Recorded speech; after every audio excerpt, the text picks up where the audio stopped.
God speaks और 5 spear, जो हम लोग बोलते हैं 3 जगत, 3 जगत, तो बाबा बोलते कि 3 नहीं 5 है। तो उन्होंने क्या ऐड किया, मैंने लास्ट टाइम बताया था, ये जो है देवी देवता का जगत, प्रधान देवदूत जो है उनका जगत, दोनों मिला के एक ही है, 4 नंबर 4, और ये 5वां है जो परमात्मा का है। तो 3 जगत जो कहा जाता है त्रिभुवन, तो वो पहला भुवन, दूसरा भुवन, तीसरा भुवन, ये तो सभी हम लोगों को मालूम है। पर ये जो है ये अदृश्य है, इसलिए वो है और नहीं है, ऐसे है वो। और ये जो है वो तो परमात्मा का है, दिखता तो है नहीं पर है एक्चुअली, तो इसलिए बाबा ने उसको 5 किया है। तो इसके बारे में लास्ट टाइम मैंने डिटेल बताया था। आप अभी आगे चलते हैं इसके कि क्या बोलते हैं बाबा। बाबा ये कहते हैं कि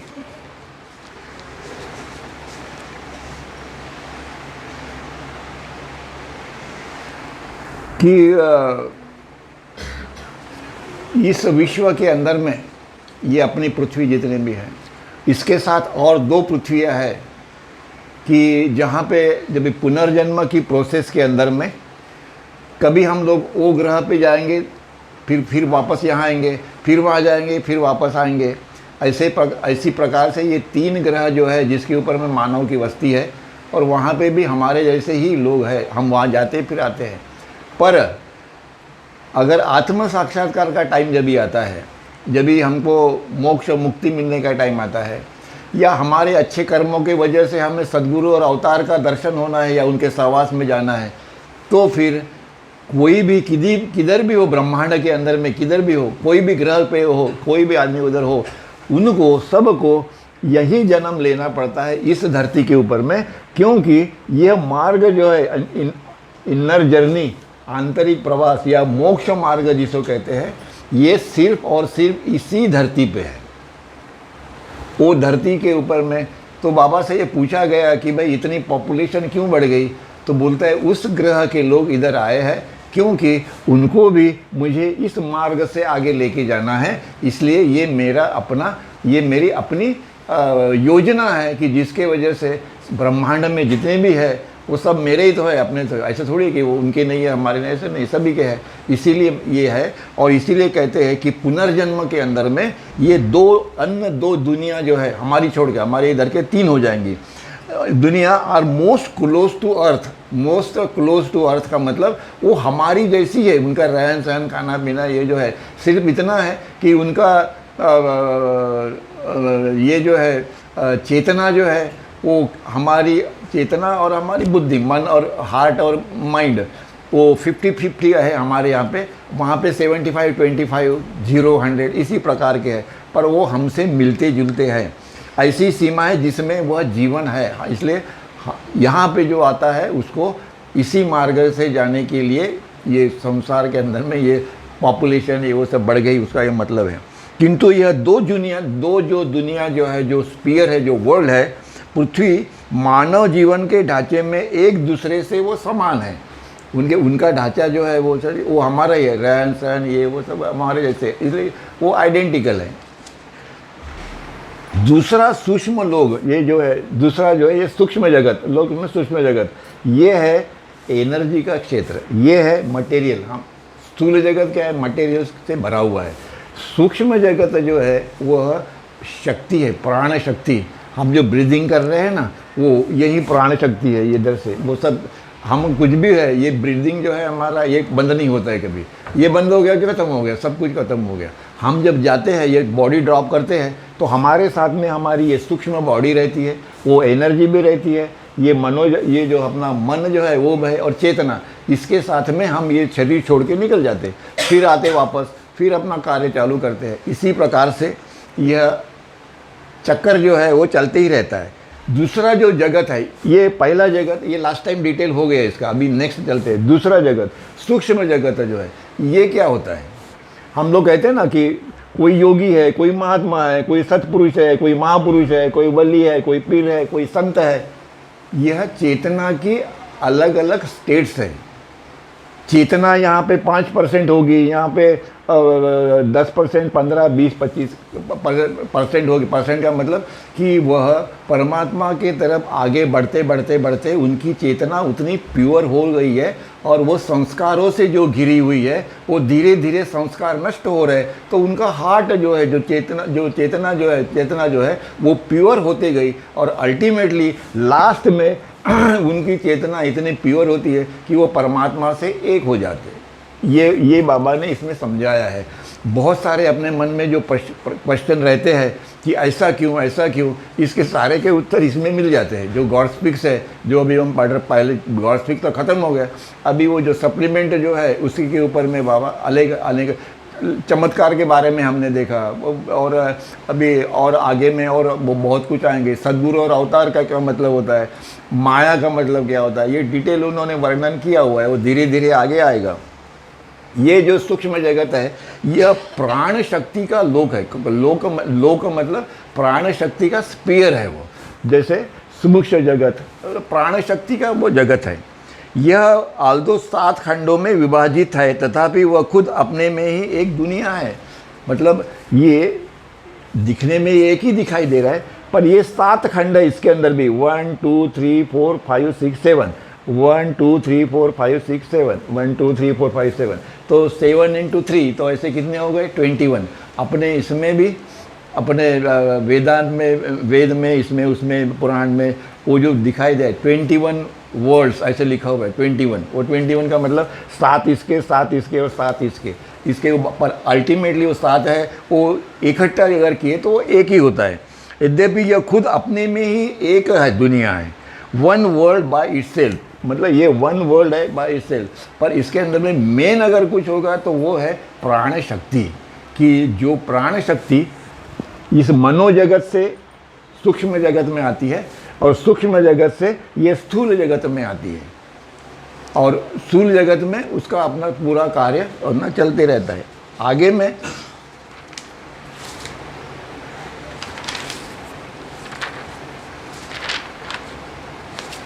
उसका स्थायी रहना मनोलोक पर निर्भर करता है।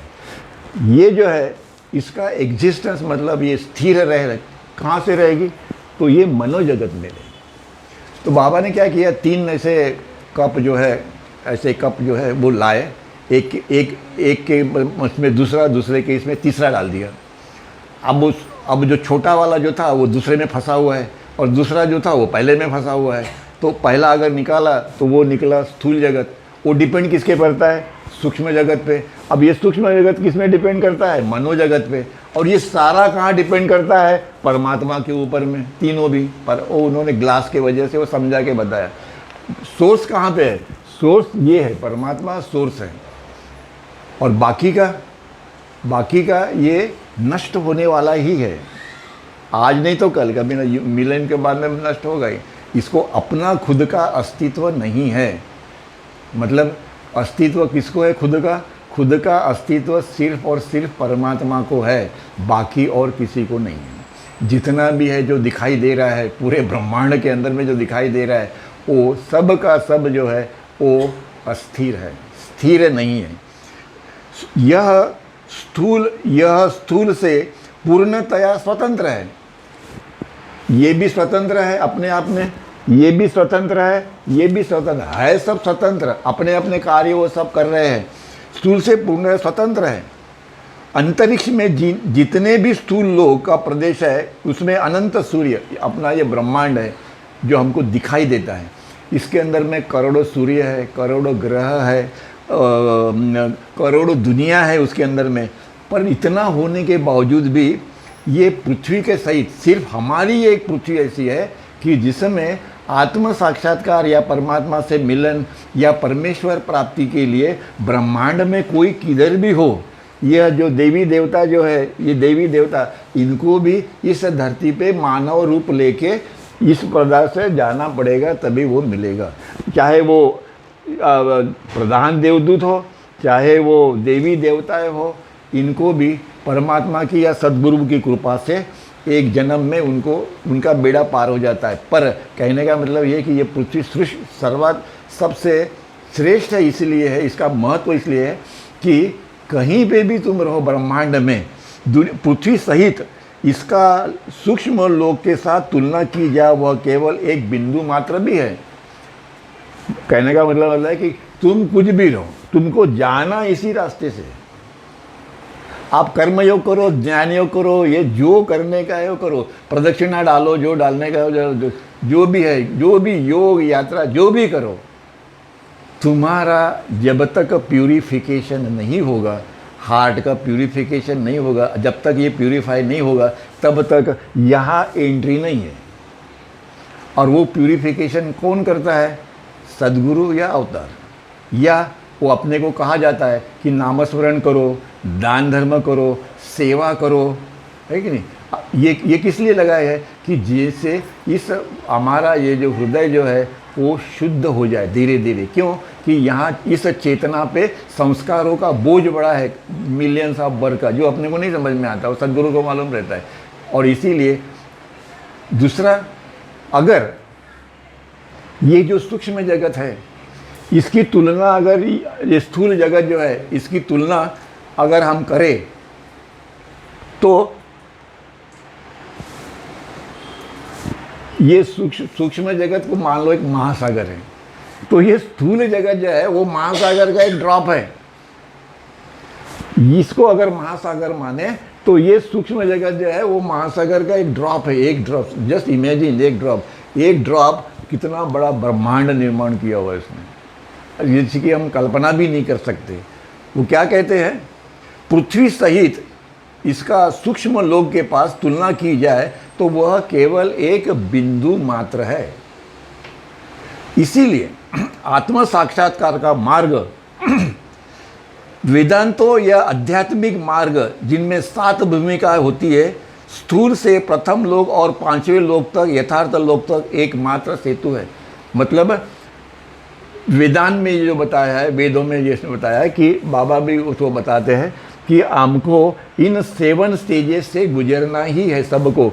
1 2 3 4 5 साधु संत ऋषि मुनि महाराज होते होते होते होते अब परमात्मा तक पहुंचते हैं।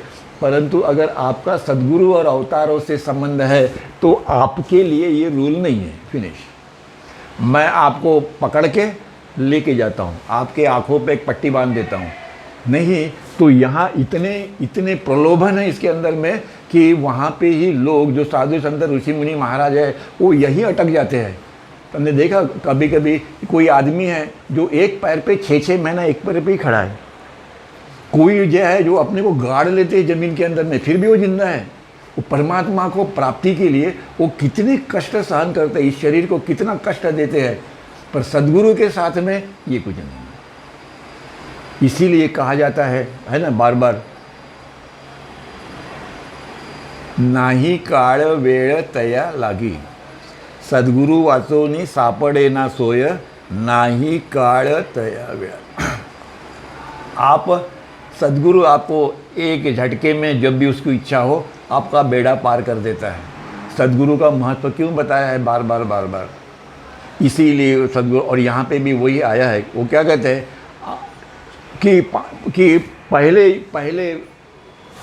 पहली भूमिका से ये आखिरी की भूमिका 7वीं भूमिका तक आप लोगों का प्रवास वो आगे बढ़ते जाता है। योगी साधु संतों तपश्चर्या करते और बोलते वो हिमालय के अंदर में वो गुहा है, उसमें 600 साल से आदमी बैठे हुए हैं तपश्चर्या करते हुए मेरे प्राप्ति करने के लिए परमात्मा की, पर अभी तक मैंने उनको दर्शन नहीं किया। क्यों? कि अहंकार आ गया बीच में कि मैं 100 साल से तपश्चर्या कर रहा हूँ, मैं 600 साल से, ये अहंकार ही हमको खा जाता है। मैंने ये प्रदक्षिणा की, मैंने वो किया, जहाँ पे मैं आ गया वहाँ पे तुम्हारा जो कार्य जो है वो ख़त्म हो गया, उसका कोई वैल्यू नहीं है। इसीलिए जब भी हमने देखा त्याग, सेवा, प्रेम, दूसरों को मदद करो, जो भी दिखा हुआ है वो किस लिए बताया बाबा ने कि ये जितने भी सेंटर मेरे खुले हुए हैं इसमें यह होना चाहिए, ये उनकी इच्छा है जो बाबा कहते हैं। स्थूल प्रथम लोक और 5वें लोक यथार्थ लोक के बीच एकमात्र सेतु है। यानी अपनी प्रथम 3 भूमिकाओं में सूक्ष्म लोक दूसरे लोक में लगता है। सूक्ष्म भूमिका में इसमें कितनी भूमिका है देखो, 1 2 और 3। तीन भूमिका है इस किसमें, इस सूक्ष्म जगत के अंदर में तीन भूमिका है। इसमें एक ही भूमिका है, पहली भूमिका, और इसमें तीन भूमिकाएं हैं। और इसीलिए सूक्ष्म लोग अपनी प्राण शक्ति के अपने फरिश्तों, मतलब देवदूत, देव या देवदूत, और इन सब के ऊपर मनुष्य की पार्शल तथा पूर्ण चेतना के द्वारा स्वयं स्थूल लोगों के अंदर प्रवेश करते हैं। मतलब यहाँ पे जो भी सोल या आत्मा जो है, जब वो यहाँ प्रवेश कर लेती है, मतलब ये महायोगी हो या सत्पुरुष हो या चौथे प्लेन वाले हो, यह इन शक्ति के द्वारा, इन सूक्ष्म जगत में जो अनंत प्राण शक्ति है उसके द्वारा उसका उपयोग करते हुए वह इस स्थूल जगत के अंदर में किसी भी प्राणी के अंदर में वो अपने आप को प्रवेश कर सकते हैं। वो उसका वो जो शक्ति है उसका इतना प्रभाव है। पर ये सब बातें सद्गुरु और अवतार के साथ में नहीं होती है।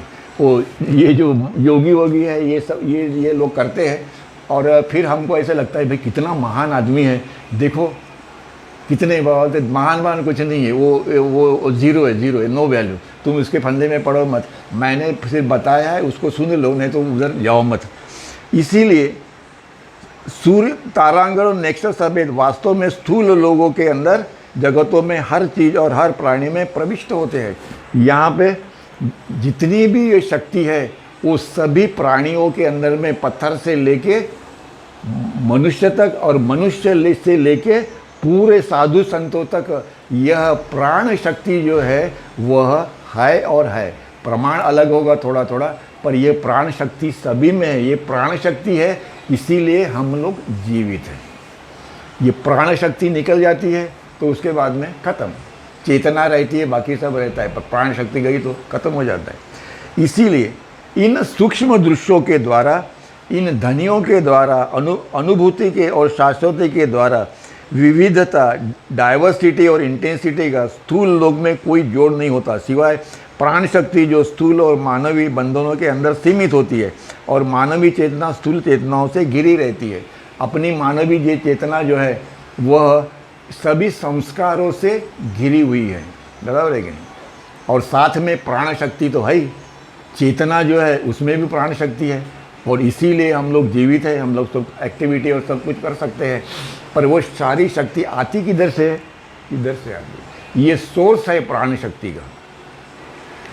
इस ब्रह्मांड में वो व्यवस्था की हुई है कि तुमको सब कुछ मिलेगा, प्राण शक्ति मिलेगी, ये सब कुछ मिलेगा, ताकि आदमी जीवंत रहे और परमात्मा प्राप्ति के लिए प्रयत्न करे। ये सब काय के लिए बना है? कि हमको जीवित रहना है, इसीलिए शरीर ये वो सब शक्ति वक्ति जितने भी है, ये काय के लिए? कि हम कॉन्शियसली, मतलब जागरूक स्थिति में हमको परमात्मा के दर्शन होना है। जागरूक अवस्था में हमें परमात्मा को ढूंढना है। जागरूक अवस्था में, जागरूक मतलब अभी हम जागरूक है, वैसे जागरूक अवस्था में हमें परमेश्वर परमात्मा के दर्शन चाहिए। जागरूक अवस्था के अंदर में हमें परमात्मा से एक रूप होना है और ये अनुभव लेना है कि मैं भी अनंत हूँ। मैं लास्ट टाइम समझाया था, 7वें प्लेन में हमें यह अनुभव होता है कि मैं परमात्मा हूँ, आई एम गॉड। पर ये होने के लिए शक्ति चाहिए ना, एनर्जी चाहिए। वो सारी की सारी एनर्जी ये स्थूल जगत में जितने करोड़ों करोड़ों सूर्य ग्रह जो भी है, जितने भी है, इन सब को प्राण शक्ति किधर से जाती है? ये सूक्ष्म जगत से जाती है। और इसीलिए कभी कभी इसका उपयोग कुछ योगी या ये अच्छे के लिए करते हैं, कुछ बुरे के लिए भी करते हैं। बुरे के लिए मतलब अपना खुद का प्रस्ताव ये करने के लिए, फिर वो लोगों को दिखाए गए चमत्कार करेंगे तो दुनिया भर के रहते, पर इसका उसको बुरा असर होता है और उसको वो और भोगना पड़ता है और उसको तकलीफ होती है। तो इसीलिए बाबा कहते हैं तीसरा योग लोक जो है, लोक का मतलब हो गया मनो जगत, जगत पहला हो गया, दूसरा हो गया, तीसरा जो है, थर्ड जो है, तीसरा मनोलोक लोगों का लोग है, लोगों का लोग है। कहने का मतलब ये है कि ये पूरा का पूरा परमात्मा के ऊपर ही वो डिपेंड है। मतलब ये दोनों ये उसके ऊपर डिपेंड है, ये इसके ऊपर डिपेंड है, पर मनोजगत किसी ऊपर है? परमात्मा के ऊपर। परमात्मा कैसा है? अनंत शक्ति, अनंत ज्ञान, अनंत शक्ति, अनंत आनंद, उसका सभी अनंत है। ये अनंत शक्ति जो है परमात्मा की, ये वो है, ये सारी की सारा ब्रह्मांड उसकी छाया है। तो पता करो कि वो परमात्मा कैसे होगा जब ये पूरा विश्व, ये विश्व, ये विश्व, ये विश्व, ये सारा परमात्मा की क्या है? ड्रीम है बोलो, या उसकी छाया है बोलो। इसीलिए कितना परमात्मा कैसे होगा इसकी थोड़ी झलक अपने को समझ में आती, वो दिखती विकती नहीं, बाद में जब भी दिखेगी तभी दिखेगी, नहीं दिखे तो भी अच्छा है, और अदरवाइज हम भी भूल जाएंगे और अपना दुकान, नया दुकान खोल देंगे। इसीलिए तीसरी जो मनोलोक के है वो अत्यंत महत्व की है। वह सूक्ष्म जगत और सटल जगत दोनों लोगों में बिल्कुल स्वतंत्र है। ये जो है अपना मन कैसे है? मनोजगत में क्या है? माइंड है। अपना मन कैसे स्वतंत्र है? सबका आपका मन स्वतंत्र है। कोई भी प्राणी हो, ये हो, स्वतंत्र है। उसके ऊपर कोई बंधन नहीं डाल सकता। हमने वो संस्कारों के बंधन हमने खुद डाल दिए है, पर वो मन जो है अपना, वो स्वतंत्र है। और ये जो है मनोजगत, ये मन का क्षेत्र है। मन का क्षेत्र मतलब यहाँ एक ही है, थिंकिंग, सोचना, thinking, thinking and thinking, finish. मन का फंक्शन क्या है? संस्कारों को थॉट्स में परिवर्तित करना। मन क्या करता है?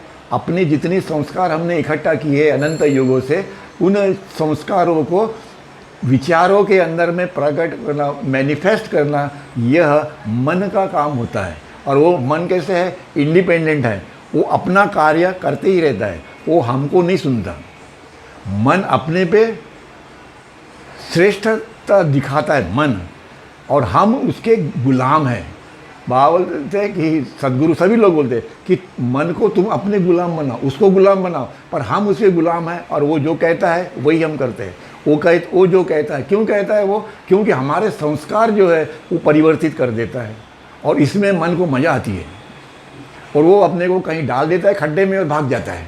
बोलता है तुम देखो, जो करने का है करो, मैं बाद में आऊँगा जब तुम्हारा सेटल हो जाएगा। मन, इसीलिए मन के ऊपर में कई हजारों किताबें लिखी है। रंगा स्वामी का पूरा जो लिटरेचर जो है वो मन के ऊपर में है, मन, माइंड एंड माइंड, फिनिश। तो इसीलिए वह ईश्वर द्वारा स्वतंत्र रूप से स्थिर रखा जाता है। ये जो है, ये ईश्वर के द्वारा ये स्थिर रखा जाता है, मनोजगत स्थिर रखा जाता है। अगर स्थिर नहीं होगा तो यहाँ सब गड़बड़ी होगी, इसलिए उसको स्थिर रखा जाता है। पर अपना मन स्थिर नहीं रहता है कभी। मन स्थिर क्यों नहीं है? क्योंकि अपने संस्कार जो है वो स्थिर नहीं है। अपने संस्कार का क्या होगा फिर? अगर मन एक्शन नहीं करेगा तो संस्कार ऐसे ही पड़े रहेंगे क्या? ऐसे तो नहीं होता है। वो संस्कार को नष्ट करके परमात्मा प्राप्ति के लिए उसका यूज़ करना, ये अपना काम है मन को बताना कि तुम ऐसे करो, है नहीं? अगर हम किसी को 10 रुपये देने जाएंगे तो मन बोलता है काहे के लिए देता है भैया, तुम्हारे पास में तो है ही नहीं 25 रुपये है, और 5 रुपये तुम उसमें से दे रहे हो। मन तैयार नहीं होगा। पर आपको ये कहना है मन को, जो मैंने कहा है क्या है, 5 रुपया दो इसको, फिनिश, तो चुप बैठ जाता है। इसी प्रकार से हमको अपने को उसमें ढालना है कि भाई हमको क्या करना है। अपने को ये सोचना है कि हमको परमात्मा से मिलन बनने के लिए हमको इस धरती के ऊपर में हम आए हैं, तो अपना गंदगी जो है वो साफ करो, साफ करो, शुद्ध हो जाओ, ताकि परमात्मा के दर्शन होंगे। आगे में मनोलोक व्यक्तिगत, सामूहिक और व्यापक मन का निवास स्थान है। मन का निवास स्थान किधर है? ये इधर है। मनोलोक व्यक्तिगत मतलब हमारा इंडिविजुअल सबका, सामूहिक मतलब अपना समाज जो है या अपनी सोसाइटी के लोग हैं जिनको हम लोग पूछते हैं कि भाई तुम इसके ऊपर में ओपिनियन दो क्या है, तो पर हर आदमी का मन ये बोलता है, तो जो ज़्यादा है मतलब वो सामूहिक और व्यापक मन जो है का निवास स्थान है। वो व्यापक मन मतलब यूनिवर्सल माइंड बोल दो, व्यापक मन है वो। परमात्मा का मन व्यापक है, यूनिवर्सल है। और यह मन सारी ब्रह्मांड में यह मन से ही कार्य चलता है। माइंड प्रसारित होता है। मन अपने खुद के स्पीयर को लोगों को इतना अधिक प्रसारित करता है जितना वह सूक्ष्म और स्थूल स्पीयर के स्फीयर में फैलाता है। मतलब यह मन जो है, यहाँ से एक्शन, मन की एक्शन यहाँ नहीं होती है, मन की एक्शन ये मनोजगत में ही होती है। हमारा जो मन है वो स्थूल जगत का नहीं है, हमारा जो मन है वो सूक्ष्म जगत में है। और इस सूक्ष्म जगत मन इस अपने मन के द्वारा, अपने संस्कारों के द्वारा एक्शन स्थूल जगत में करता है, और महायोगी के द्वारा भी होती है, वो सतपुरुष के द्वारा, महापुरुष ये जो है इनको भी तो मन है ना। तो ये मन जो है उसका बेसिक किधर है, वो इधर है मनोजगत के अंदर में। हम अपना शरीर छोड़ देते हैं तो हम तो स्थूल जगत से निकल गए, तो फिर मन तो है हमारे साथ में, वो किधर गया, वो यहाँ पे है। उसकी वो खासियत है मन की। वो जब हम फिर से आते हैं, जन्म रहते हैं, तो फिर मन अपने साथ में रहता है, जो भी परिस्थिति होंगी उसके साथ हम लोग अपना गुजारा करते हैं। और इसीलिए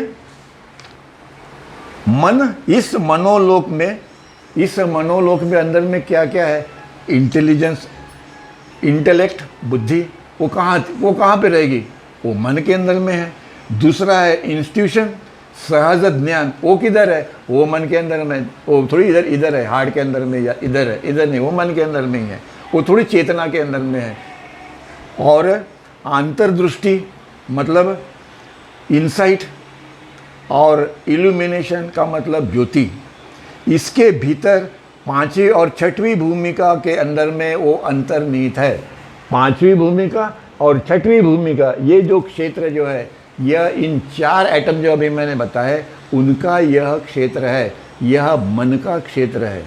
सारा का सारा जो खेल है वो मन का खेल है।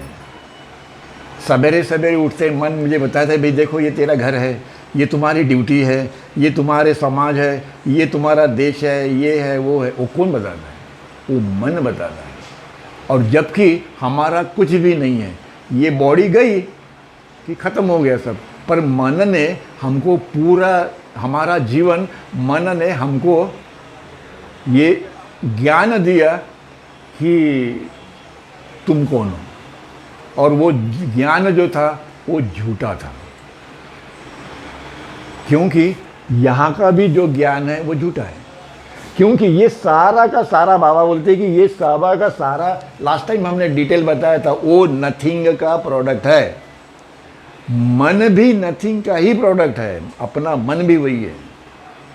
जब भी हम परमात्मा से एक रूप हो जाते हैं, जब भी योगी संत लोग या जय, तो वो मन निकल जाता है, गायब हो जाता है, उसके जगह यूनिवर्सल माइंड आता है, परमात्मा का, सद्गुरु का, जिसके द्वारा वो कार्य करते हैं। और इसीलिए इस मनोलोक में बुद्धि, सहज ज्ञान, अंतर्दृष्टि और इल्यूमिनेशन, ज्योति से संबंधित प्रत्येक चीज का समावेश इसमें होता है, इसके अंदर में। इसीलिए बाबा बोलते हैं मनोनाश, डिस्ट्रॉय योर माइंड, मनोनाश, मन का नाश करो। सारे सद्गुरु अवतारों ने इसके ऊपर में डिटेल सब बताया सबने है। वो इम्प्लीमेंट नहीं करते, वो अलग है, पर बताया सब है कि यह मन जो है डेंजरस है, सबसे डेंजरस कुछ होगा तो ये माइंड है। और इसीलिए इसके भीतर, ये किसके भीतर में, पांचवें और छठवें प्लेन पे जो है वली व पीर या संत जिसे कहते हैं, गाड़गे महाराज संत थे, वो छठवीं प्लेन पे थे। वो परमात्मा को फेस टू फेस देखा करते थे, और मेहर बाबा के पास में जब भी आते थे तो बेचारे नीचे बैठ जाते थे। तो मेहर बाबा उनको कहते तुम ऊपर बैठो, बोलते नहीं, आप महासागर हो और मैं उसका एक ड्रॉप हूँ।